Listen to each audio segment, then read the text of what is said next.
Series 5 of In Suspense, a podcast and vodcast for fans and writers of crime fiction. I'm Leslie Cara and my co-host is Lauren North. Hello and welcome to our Minisodes episodes with writer and psychologist Philippa East. Hello, Philippa. Hello. Philippa is the author of psychological suspense novels Little White Lies, which was shortlisted for the CWA New Blood Dagger Award, and her latest release, Safe and Sound. Alongside her writing, Philippa works as a clinical psychologist. So each of these episodes is going to be about 10 minutes long and focuses on the issues that most of us face at some point during our writing life. So let's get cracking. Welcome to our second minisode. This week, we're talking to Philippa about how to deal with negative reviews. So we all get 1-star reviews, and there are some that fall into the category of didn't get delivered on time or the cover was a bit screwed up. And I think we can all just brush those ones aside and be like, oh, it's not really about us, so we can ignore them. For me, it's the ones that almost play a bit on my own insecurities. So if I'm like thinking that the book's a bit slow to start and then someone rips it apart being like, oh, this book went nowhere, then I think that's when the negative reviews really get to me. And what about you, Leslie? How do you find negative reviews? Yes, I must admit, I've reached the stage now where I don't tend to read them. I mean, I do sometimes. I'll skim through my reviews. Every so often, I'll go and look at some Amazon reviews or Goodreads reviews. But I don't really dwell on them. I don't spend too long. I just kind of get a rough idea of the most recent ones. I think it's more of a problem when you first start off, isn't it? Because you become kind of used to those bad. You kind of get used to having the odd bad review, and you think, oh, do you know what? I'm not going to worry too much about this, because often they're just nasty just for the sake of being nasty, and you think that's more about the person doing the review than you. But I think you're right, Lauren. You know, those ones that focus on your own insecurities about the novel, they're the ones that hurt the most. But actually, we can learn a lot from them. I mean, I quite like to sort of, if there's something, you know, that a lot of people are saying, I think, yeah, maybe I'll try and do better next time. Yes, in fact, and that's true, because I think that's what Erin Kelly did, didn't she? She looked at all her reviews and then set about writing he said, she said, based on this sort of general consensus. So they can be useful, can't they? Absolutely, they really can. But I do think, you know, I do read a lot of things, you know, in author threads where people are worrying about reviews or posting bad reviews they've had and getting upset about them, and I think just stop reading them. But you know, we're gonna speak to the expert now. Welcome back, Philippa. You know, what is it you think that draws us to these reviews, and what makes us, you know, dwell on them, and you know, what can we do really? Why do we seek out all the negativity? I think that's such a good question. So I think there's sort of two parts of your question here, I think, and I'll try and answer both. One is, why do we look at reviews in the first place? And the second is, why do we, to use your words, seek out the negative ones? So I think why we look at the reviews in the first place, I mean, I think this is pretty individual. I mean, you can ask yourself the question, and I think it's actually a really important question to ask yourself, is why am I looking at my reviews actually? As a general psychological principle in life, with any behavior that we're doing, it's useful to ask yourself why you're doing it. So I think instinctively, sometimes what's happening is that we're looking at our reviews to try and get a sense of certainty and control. And we've sort of touched on this already about how in the life of a writer, it's easy to feel out of control and it's easy to not have a lot of certainty. So I think sometimes we latch on to reading reviews as a way of getting information. So we kind of, I think often the unarticulated reason for looking at reviews is we sort of say it to ourselves, like, I want to know how people are responding to my book. How is my book being received? That's what we might kind of tell ourselves we're doing or think that we're doing. Often if we unpick that a little bit more, though, often what's going on is actually what I'm looking for is information to reassure me that people like my book. So I think if we're really honest with ourselves about why am I looking, often that is the reason that's underpinning it. I want reassurance that my book is popular with readers, and therefore I can feel better, I can feel good about myself, I can relax, I can sort of think this is going well. So that's one part, and I'll come back to that in a little bit. Then the second part of your question, Leslie, is why do we seek out the negative? And I think actually it's not that we seek it out, it's that our brains are drawn towards it. And there's two reasons for this, basically. One is, as a human species generally, we have a natural bias towards negative information because, evolutionary speaking, we are designed to be better at spotting threats like lions. Like when we were running around as cave people, we needed to be good at spotting lions, and we didn't need so much of a skill at, say, spotting a pretty flower. If we spotted a pretty flower and had a look at it, all nice, but it's neither here or there. If we don't spot the lion, it's life or death. So we have a really well-developed mental ability to spot negativity, because negativity is in the modern day is basically threat, and we've still got in our system threat is life or death. So when we look at a range of information that will include positive, negative, neutral, gibberish, our brains will naturally kind of zoom towards the negative because we're just better at looking at negatives or seeing negatives.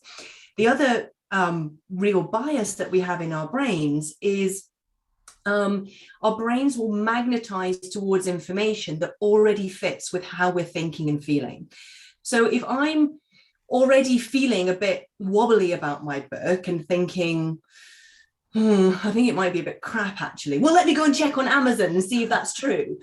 Our brains will naturally magnetize to all the information that fits with that belief. So that's going to be the negative reviews. And like you say, you know, Laurie, you're a bit like, oh, I'm already thinking my book might be a little bit slow paced in places. And then, oh, surprise, surprise, here's a review that you've spotted that says exactly that.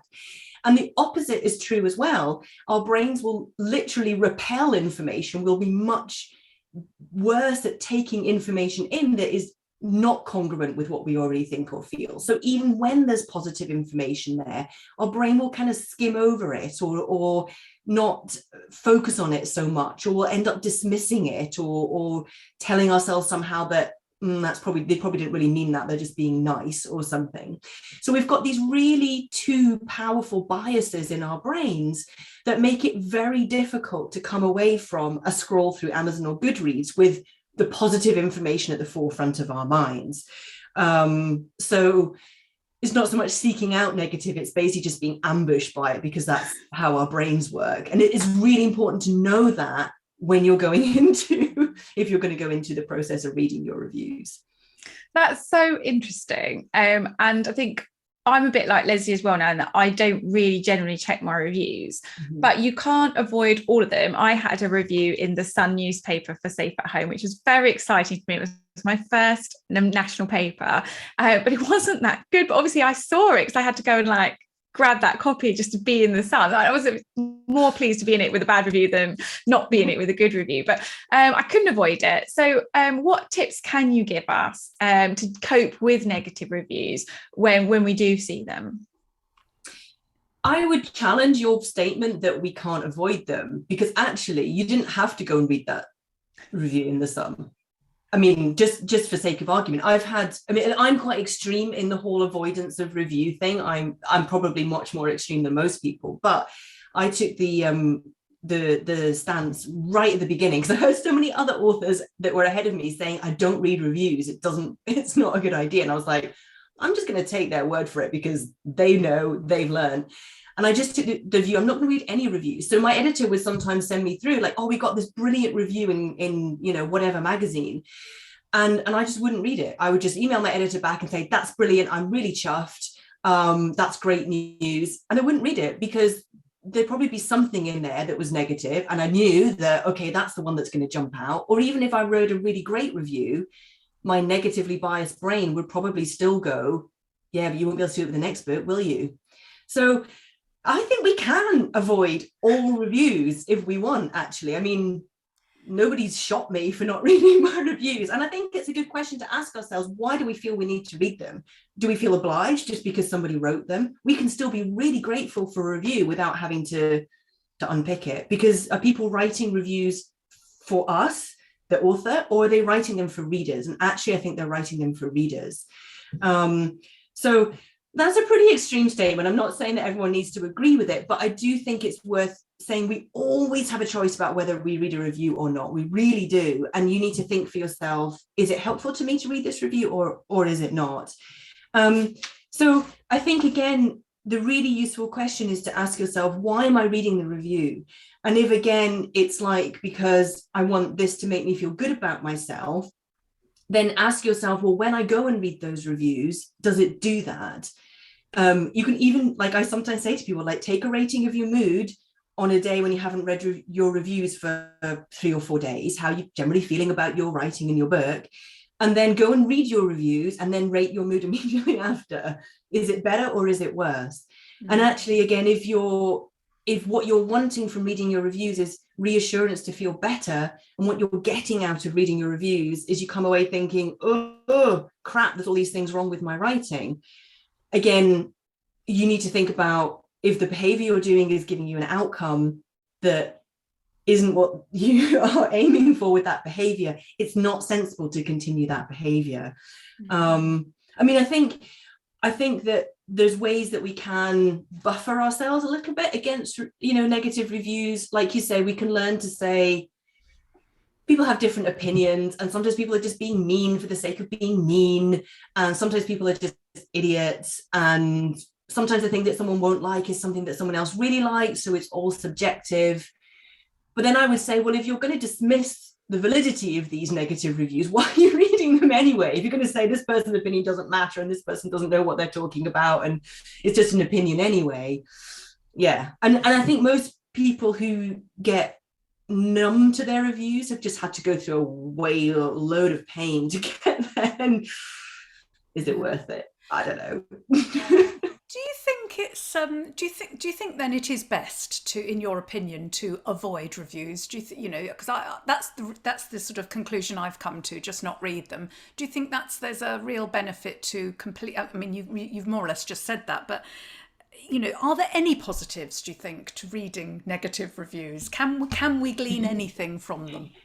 Yeah, I mean, I think I agree with what you guys were touching on about, what we heard about Erin Kelly doing. So I think that there's a time and place where we can, let's put it, review our reviews to help give us some insights into what our audience and what our fans like about our books. But I think first of all, that's a very different objective in going in for reading our reviews. If we're going in, I want reassurance to make myself feel better, that's very different from going in with, I'm going to take quite a sort of editorial, critiquey, building my career, taking constructive feedback, and going into reviews like that. And knowing that that's your purpose and going in with that purpose and being very mindful that you're not kidding yourself about what your purpose is. I also then think with that approach, there's a difference between looking at reviews of a book that you've just put out and can't do anything about now. And, you're going to just kick yourself thinking, yeah, they're right, I kind of mucked that book up, I should have done better, versus reviewing those reviews to help guide you in future books. Like Erin Kelly said, if her readers are like, we love the fact that she has these kind of characters, or we love the fact that she writes in this way, she can be like, great, I'll focus on these things in a future book. That's not her just beating herself up about flaws in her writing. So I think there's maybe a difference about review. I know specifically using the word review our reviews, because it's different, I think, than just reading them. Review our reviews to give us useful information for future books versus information on a book that's behind us now that, again, we have no control over, because you don't want to be in a situation where you're feeling at the mercy of the industry or your audience. Yeah. Excellent advice. Going in, looking at them with an analytical sort of editorial head. Yeah, brilliant. Well, sadly, that's all we've got time for. All been great advice. Thank you very much, Philip. So thank you for listening to our minisode with psychologist Philippa East. Philippa writes novels that really put the psychological into psychological suspense.